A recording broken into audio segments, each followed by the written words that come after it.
My father was very much interested in art and an art collector, as art paintings.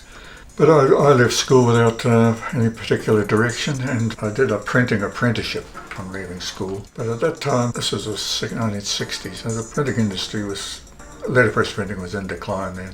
There wasn't much interest in design at all. A lot of the printers were English immigrant tradesmen printers, and design and printing wasn't a big thing. Pressing type onto paper, that was the main function of letterpress. When I left that job in the printing trade, I moved into design as a junior in our art department. And it was only years later when I was reintroduced to letterpress that I could see the potential of taking letterpress further than it was at that stage. By the 1980s, it had pretty well gone commercially, letterpress, replaced by offset litho. Yes, my whole career in printing and design, working for design groups and for a while in advertising agencies in the art department. Back in the days when it was commercial art, there was such a job as a commercial artist, which has sort of been superseded by computers now. Those manual skills of airbrushing and photo retouching and hand lettering.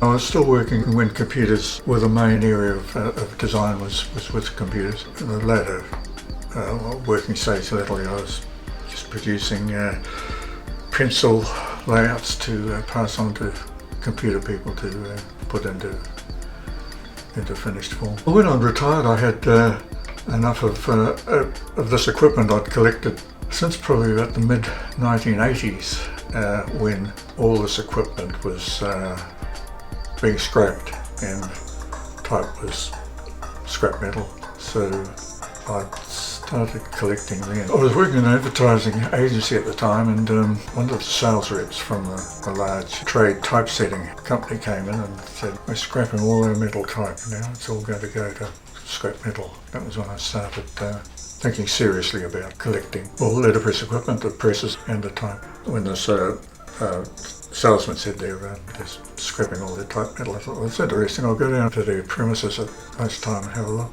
And in their composing department, which had a lot of type, and pulling the trays of type out, tipping them into this 4-gallon drum to go to the scrap metal. But they wouldn't sell me any because the scrap metal merchant had paid for it, so he wasn't letting anybody else get away with any. But the sales rep did sneak me out one tray of type.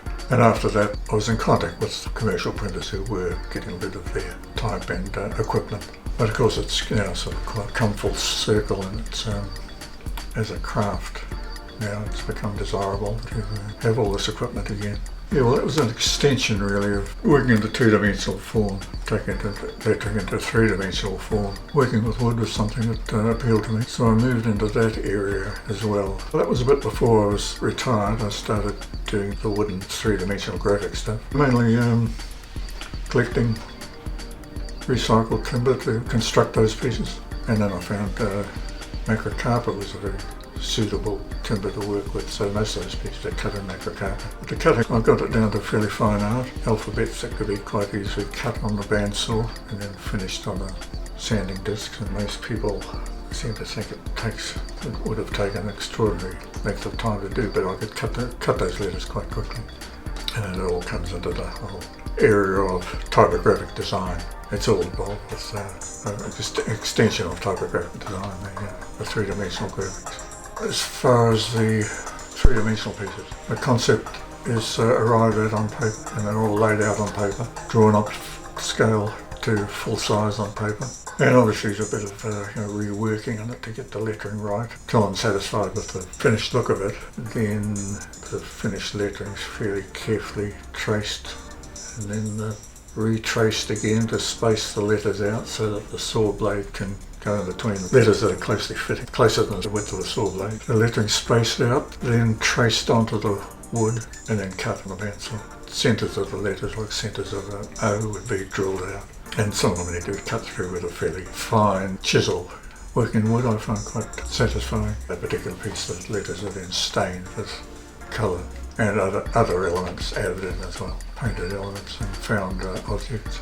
all the hollow press books are away being photographed for another production. I was friends with Alan Loney, who was the original printer at hollow press at Auckland University, run through the English department at Auckland University and managed by Peter Simpson in the English department. So Peter Simpson and Alan conceived the idea of the hollow press. Ron Holloway, who was a printer going back to the days of, the 1950s, who worked with a lot of well-known writers at the time, like Fairbairn and Mason and Glover, and produced work with them and did a lot of their printing. Who had quite a well-established press himself, so when he died, the hollow press was taken over by the university and established as the hollow press, producing fine print editions of books, some of them that came through the English department.